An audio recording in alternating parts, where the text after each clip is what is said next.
आपण प्रार्थना करू. परमेश्वर पिता दयाळू बाबा, सुंदर दिवसाबद्दल तुमच्या आभाराने मान परमेश्वर, आशीर्वादित परमेश्वर, तुमच्या वचनात सांगणाऱ्या प्रत्येकाला साहित्य प्रार्थना आमच्या प्रभू येशूच्या नावाने करतो. Hallelujah, hallelujah. येशू ख्रिस्त या पृथ्वीमध्ये कशासाठी आले या विषयावर आपल्याला थोडस विचार करायचा. हालेलुया. पहिला प्रश्न मी तुम्हाला देतोय, तुम्ही कशासाठी आले? हालेलुया. तुम्ही कशासाठी आले? आप क्या गलत में क्या है? ऑर्डर. हालेलुया. आप क्या गलत म्हणजे आपचे प्रश्नाचे उत्तर का काहीच नाही. मातीचा झालं मग स्वर्गात जायला नाही. तुम्ही जेवले, तुम्हाला झोपायला मग बोलायला काय मोठे आहे नाही. हालेलुया. जेव्हा आहे बघा स्वतःचे देखील बोलायचं ना, मध्ये तोंड चांगलं उघड म्हणला. जेव्हा मनुष्य चांगल्या गोष्टी मुखातून काढतो तेव्हा परमेश्वर त्याला ते त्याचं राज्य देण्याचं काम करतो. हालेलुया.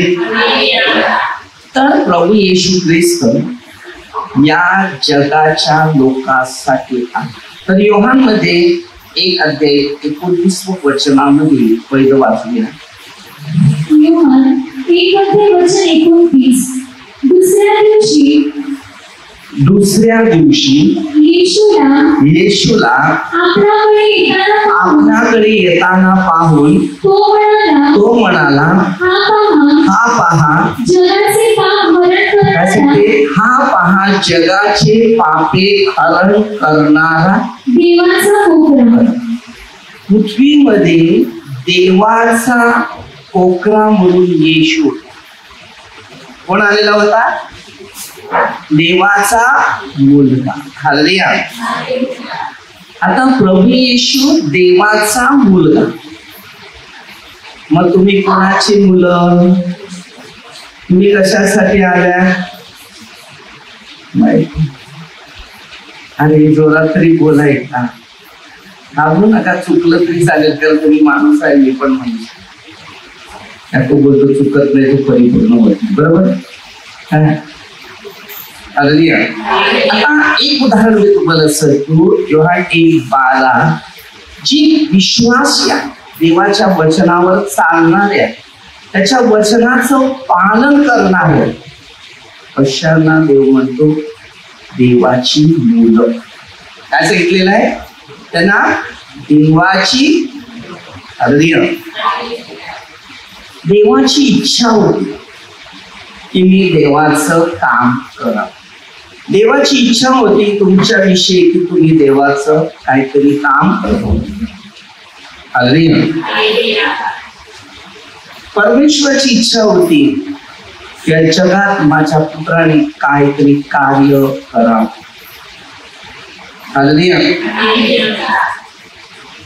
तर आपल्या सगळ्यांना देवाची जी इच्छा आहे तीच करायची. मग ते 6 ते 9 पासून वचन देताना त्यांनी सांगितले, तुमच्या इच्छेप्रमाणे हो, म्हणजे देवाच्या इच्छेने हो. आता येशू ख्रिस्त देवाची इच्छा पुरे करून या जगात कार्य करण्यासाठी समर्थ होते. म्हणून आपण इकडे अशासाठी आलेले आहे की देवाच्या इच्छेने आम्ही आमचं जीवन जगावं. जर आम्ही देवाची इच्छा पुऱ्या केल्या नाही तर आमच्या इच्छा कधीही पुऱ्या होणार नाही. परमेश्वराने मध्ये 6:9 पासून एक प्रार्थना शिकवताना त्याला सांगितलं, तुमच्या इच्छेप्रमाणे, म्हणजे देवाच्या इच्छेप्रमाणे हो. आता जशी देवाची इच्छा पूर्ण झाली तर आपलीही इच्छा देव पुरे. आता म्हणजे 11 ते 28 पासून येशू ख्रिस्त सांगतो, तुम्ही बरे थकलेले आहे, पापात आहे, समस्यात आहे, संकट आहे, दुःखात आहे, निराशात आहे. प्रभू येशू लोकांना स्वर्गात नेण्यासाठी आलेला.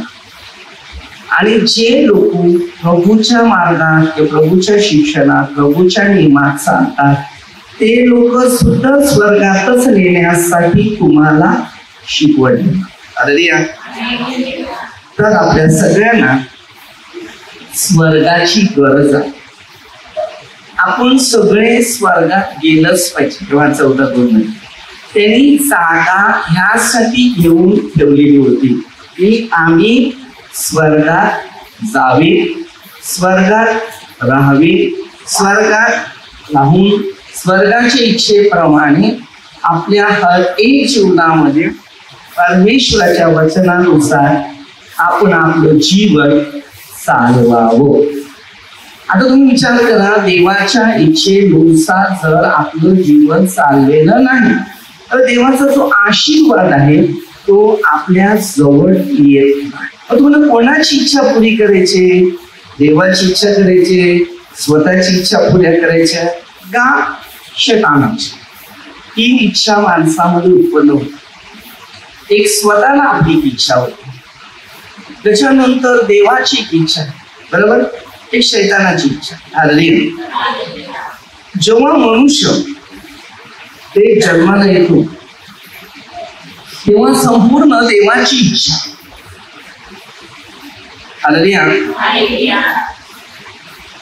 एखादी माई बाळाची जेव्हा मागणी मागते तेव्हा सांगते देवाला, देवा तुझे इच्छेने चांगला मुलगा दे, बरोबर, इच्छा प्रसिद्ध आणि देव त्यांना देतात.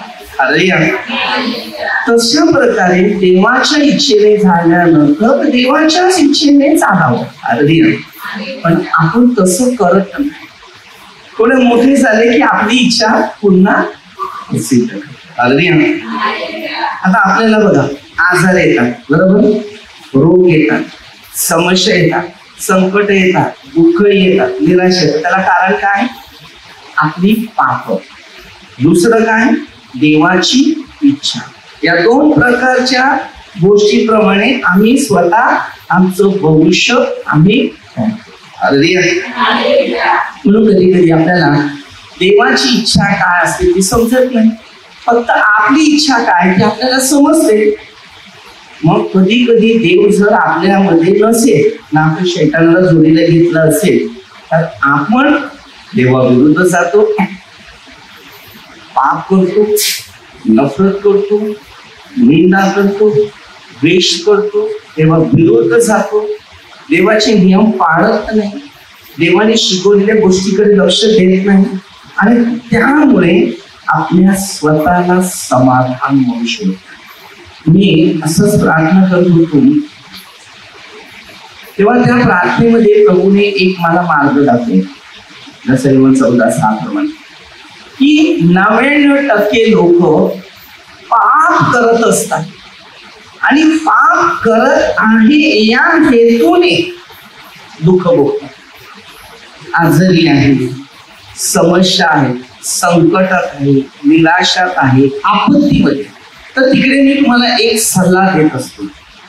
ते बघा, आपल्या जीवनात पाप आहे, बरोबर, त्यामुळे आजार आहे की नाही, दुःख आहे की नाही, टेन्शन आहे की नाही, कधी पाप खाली केलेला आहे, पण पाप कधी कबूल केलेला आहे, पाप कबूल करायला कधी बसलेले आहे. सकाळपासून तर रात्री झोपेपर्यंत बरीचशी पाप आपल्या शरीराच्या पाठीमध्ये, बरोबर केले नाही. मी पण नेहमी सांगतो, तुम्हाला कोणी उलट बोलायला कोणी शिकवलेलं आहे, भांडण करायला कोणी शिकवलेलं आहे. मग हे भांडण कसं होते, उलटे कशी बोलता, कोण शिकवतो तुम्हाला त्यावेळेला? राग आणायला कोण शिकवतो?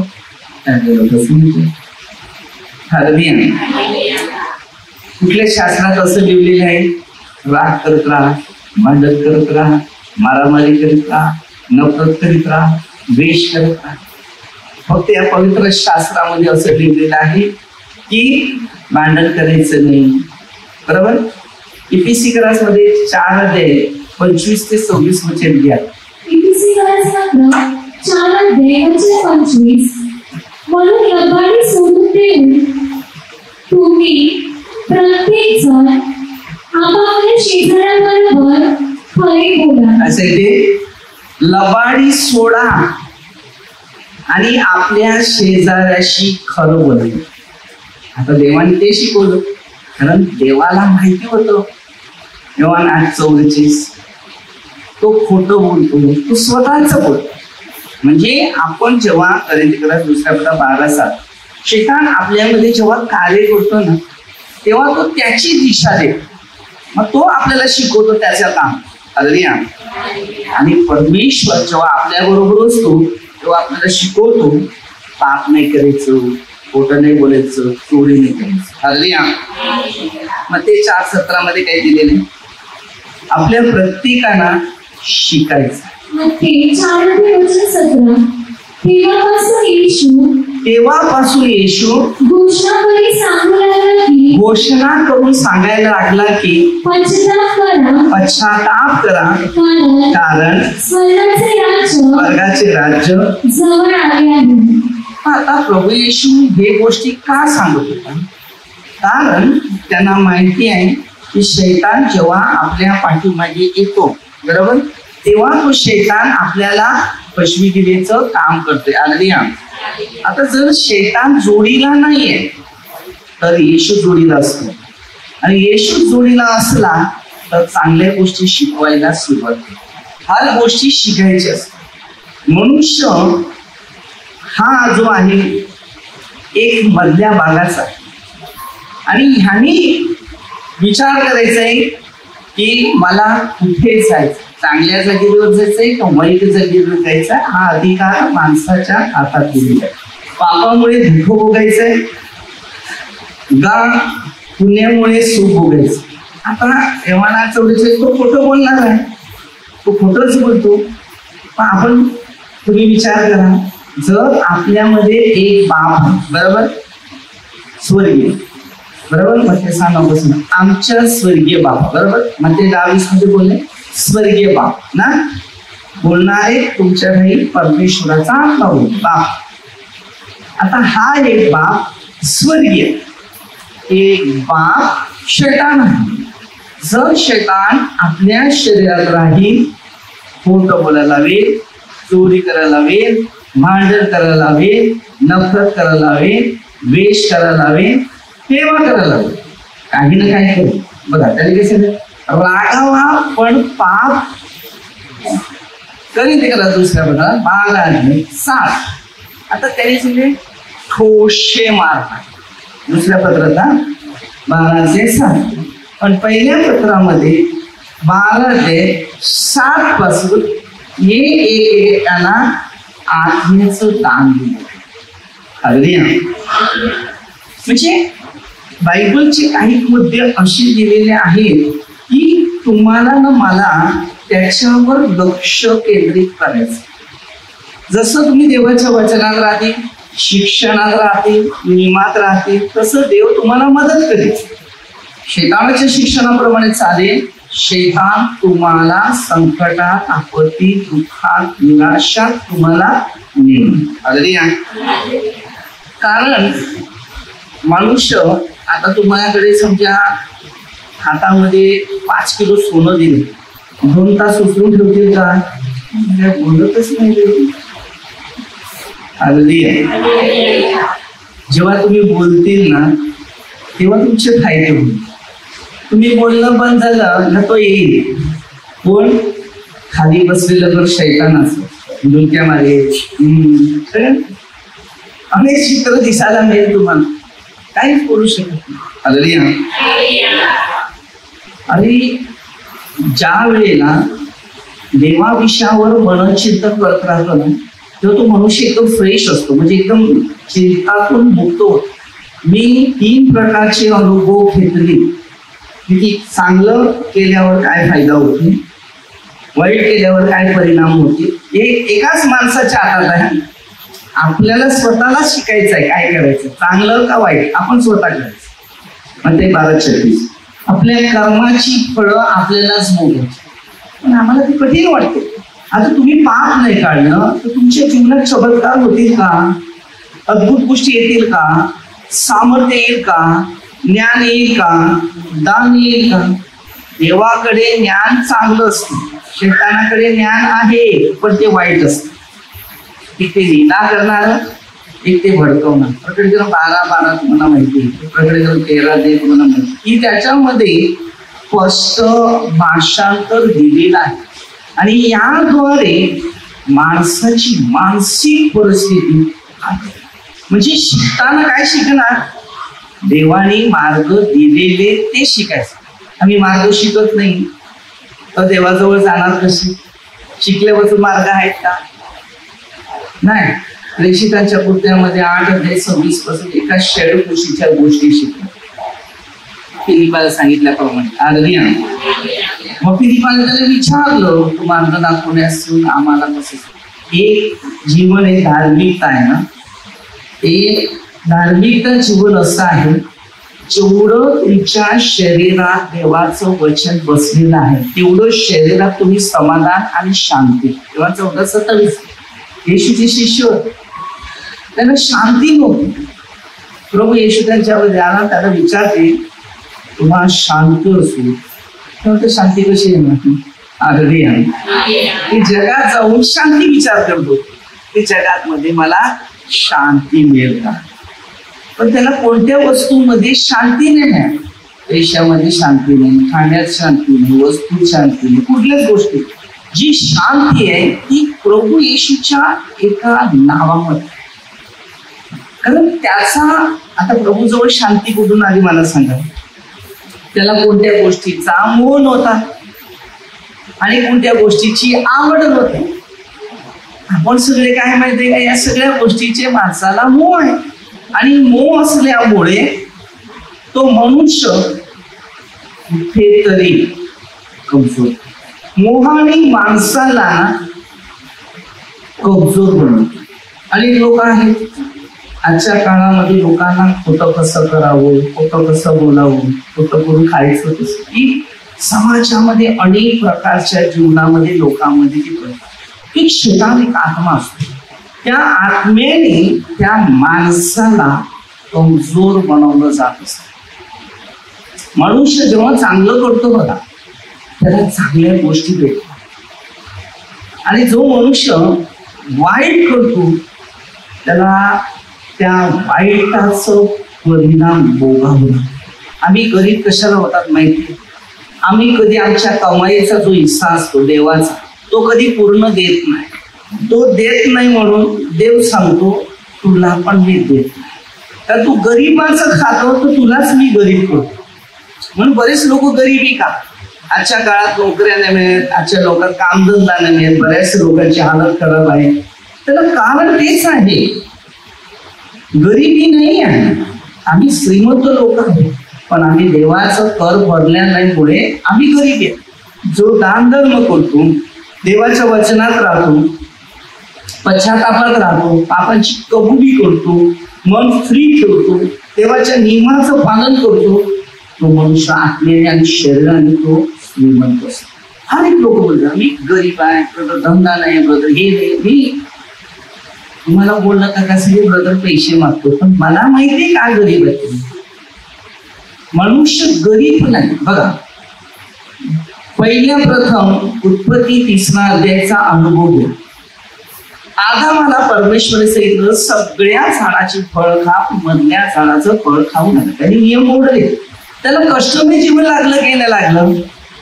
हा राजा होता तो भिकारी झाला की नाही? अगदी ऐक अनुभव जो बायबलचा आहे तो आम्हाला घ्यायचा आहे. त्याला गरीबाची गरज नव्हती, तो देवाच्या आज्ञात होता ना. तर देवाने हिस्सा काढून ठेवलेला होता, जो माझा हिस्सा मी इकडे बाजूला ठेवतो, तुला तेवढंच फक्त करायचं, याला हात नाही लावतो, बस. आम्ही तीच करतो. देवाचा हिस्सा जेव्हा आम्ही काढत नाही तर आमचे हिस्से वाढत नाही, म्हणजे धंदा वाढत नाही, काम नाही वाढत. पण जो मनुष्य देवाचा हिस्सा करतो, दान धर्म करतो, वचनाकडे चालतो, लक्ष्याचं पालन करतो, त्याच्यासाठी सगळे प्रश्न मोकळे आहेत. पैसा महत्व नाही, वस्तू महत्व नाही, पहिलं आपलं मन जे आहे ते महत्व पाहिजे. समाधान पाहिजे, शांतीत पाहिजे, शिक्षणाचं पालन केलं पाहिजे, वचनाचा आदर केला पाहिजे, त्याद्वारे देव सर्व प्रश्न तुमचे सोडवू शकते. कधी कधी आम्हाला ना या गोष्टी समजत नाही, त्यामुळे आम्ही देवाच्या शिक्षणाप्रमाणे वागत नाही. देव सांगतो की तुम्ही गरिबी का, मला किती नद्या 6 पासून तरी बोलले, आकाशातले मी कपाटे उघडे एवढा मोठा आशीर्वाद देतो, पण माझ्या मंदिरात सारा दशवस असं लागेल. आज जर आम्ही वचनाद्वारे, शिक्षणाद्वारे, नियमाद्वारे, त्याच्या मार्गाद्वारे जर आम्ही चालत आहे तर देवाच्या आशीर्वादाने आम्ही सगळे आशीर्वादित होणार. आता हा आशीर्वाद वेदी म्हणजे नक्की काय आहे तो आम्ही शोधायचा. जो देवाशी एक आहे, वचनाशी एक आहे, नियमाशी एक आहे, दानाशी एक आहे, तर देव आपल्या सगळ्यांना देण्यासाठी उपस्थितीत हजर आहे. आता प्रार्थना काय आहे, जीवन काय, मार्ग काय, शिक्षण काय, नियम हे पहिले पाहिजे. जिंदगीमध्ये शरीराचं सुख बघू नका, आत्म्याचं सुख बघा. आत्म्याच्या सुखाला समाधान आणि शांती मिळते. हे शारीरिक सुख मोहित सुख आहे, याला कधी पण पोट भरणार नाही ना, कधी पण आपल्या संपूर्ण जीवनामध्ये परिपूर्ण इच्छा होणार, हे लक्षात ठेवा. जर परिपूर्ण इच्छा जर आमच्या जीवनामध्ये आहे, ती येशू या एका स्त्री या नात्याने बाकी कोणाच्या ठाऊक. कारण देव दयाळू आहे, देव आशीर्वादित आहे, देव अभिषेक आहे, देव अद्भुत आहे, देवाच्या वचनात चालणाऱ्या त्यांना शांती आहे, समाधान आहे, अभिषेक आहे. म्हणून बायबल असं शिकवते की त्याच्यातले आम्ही आमचं जीवन कशा पद्धतीने तयार करतो. आम्ही फक्त निंदा करू शकतो, त्याची चुका बघू शकतो, द्वेष करू शकतो, पण आम्ही हा विचार करत नाही त्याच्या जीवनात जर हे दुःख आलेले आहेत त्याच्या कर्मामुळे, मग माझ्याही जीवनामध्ये तेच येणार आहे, तर मला पहिलं सावध राहायचंय की मला ह्याच्यातून वाचायचा. सगळ्यांना प्रेमाने घेणं, दयेने घेणं. बघा, वस्तू आपल्याला कधी सपोर्ट नाही देत, लक्षात ठेवा. वस्तूसाठी कोणाची मन दुखू नका, हे मला मी तेच करतो. एखाद्या वस्तू माझ्याकडे नाही किंवा वस्तू मागितले कोणी, तर मी चुकून नाही शब्द जर बोलला असेल तर मला रात्री झटका लागतो. कधी कधी आमच्या मुलीला प्रार्थनेविषयी कधी बोलतो, परत मला परत वाईट वाटते, नाही मी बोलायला नाही पाहिजे, मी चुकतो. माझं एकच तुम्हाला उत्तर मिळेल प्रार्थनेला, कारण मला माहिती आहे मी प्रार्थनेने माझ्या भविष्यात जे देवाने मला दिले ते तुम्हाला पण तेच द्यावं. आपल्या जिंदगीमध्ये सगळं हवं आहे ते प्रार्थनेच्याच द्वारे, बाकी काही नाही. ही बॅटरी बोलतो, बॅटरी एक चार्ज झाली ना, बॅटरी चार्जिंग झाली तत्पर्यंत फुल लाईट दिसेल, बॅटरी डाऊन झाली तर लाईट पण डाऊन. तसं मनुष्य आहे. माणसात दुःख येतात, राग येते, नफरत होते, द्वेष येते, हेवा येते. कशामुळे येते की आपल्यामधला जो देवाचा जो आत्मा आहे त्याला खिन्न करायचा, तो प्रेमळ आत्मा आहे. हालेलुया. हा देवाचा प्रेमळ आत्मा आपल्यातून दूर होतो तेव्हा नफरत आत्मा शरीरात कार्य करतो आणि त्यामुळे तो दुष्ट आत्मा शरीरात कार्य केल्यावर राग उत्पन्न होतो. हालेलुया.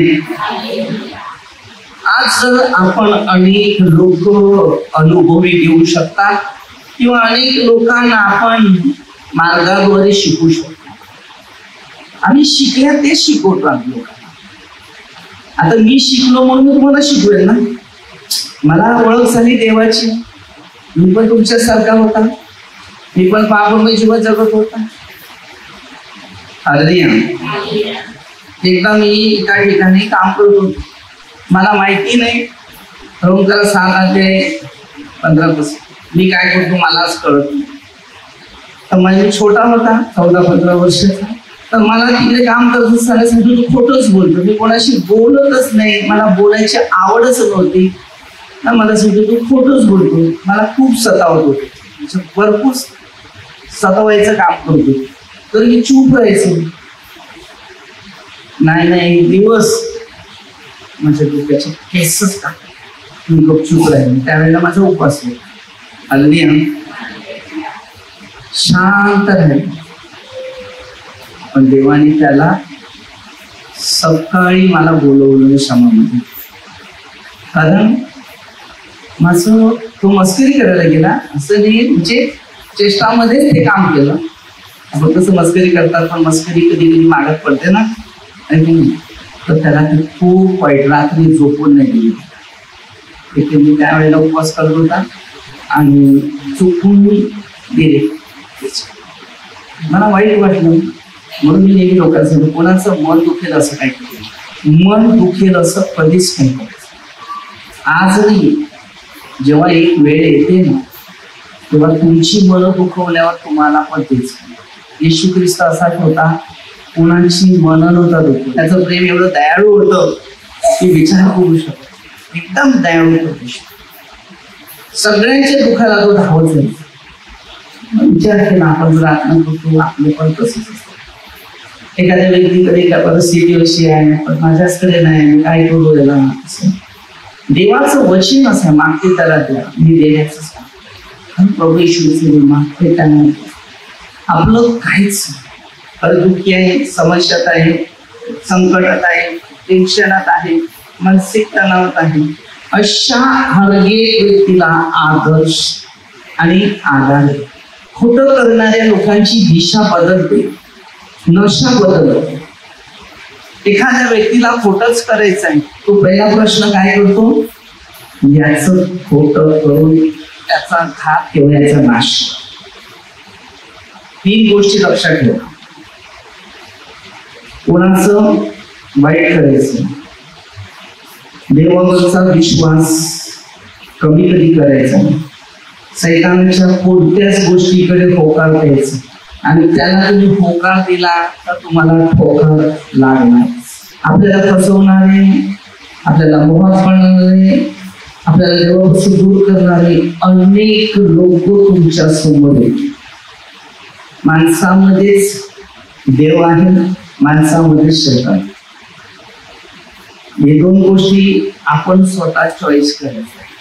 आणि बायबल पण ते सांगते, योहानाच्या पहिल्या पत्रात 4 अध्याय, प्रत्येक आत्म्याची पालक करा, तो आत्मा देवापासून आहे किंवा नाही ही त्याची परीक्षा तुम्ही स्वतः करायची आहे. जर देवापासून आहे तर देवाचा आशीर्वाद आपल्या जवळ आहे. जर देवापासून नाही आहे तो आशीर्वाद आपल्या जवळ नाही. म्हणून शिकताना, वचनाचं पालन करताना आणि वचनाप्रमाणे तयारी करताना पहिलं स्थान देवाला द्या. कोणाला? देवाचं जे शिकवण आहे योहान 14:6 प्रमाणे, मार्ग सत्य जीवन, त्याचे मार्ग चांगले आहेत, तो सत्यच बोलतो आणि जीवन पण त्याच्याच हातात आहे. आपल्याला काही जीवनाचा अर्थ काय पाहिजे, कसा पाहिजे तो सांगतो. ते म्हणजे प्रार्थना जीवन. आता आपण प्रार्थनेत असलं तर या गोष्टी समजतील.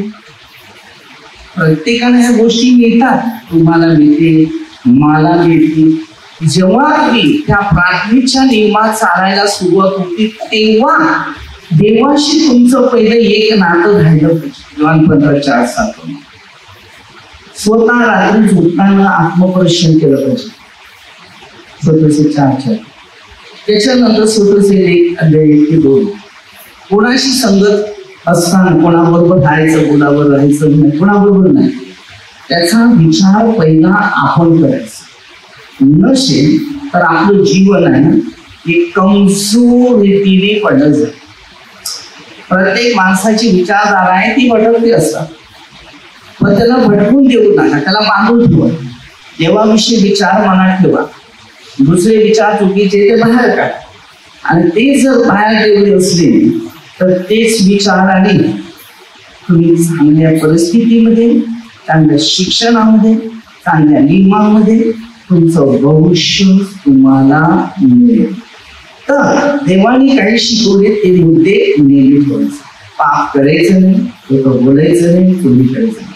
जेवढं चांगलं करता चांगलं करा, कार्य करता तेवढं करा. स्वर्गात जायचं असेल तर दान धर्म करा.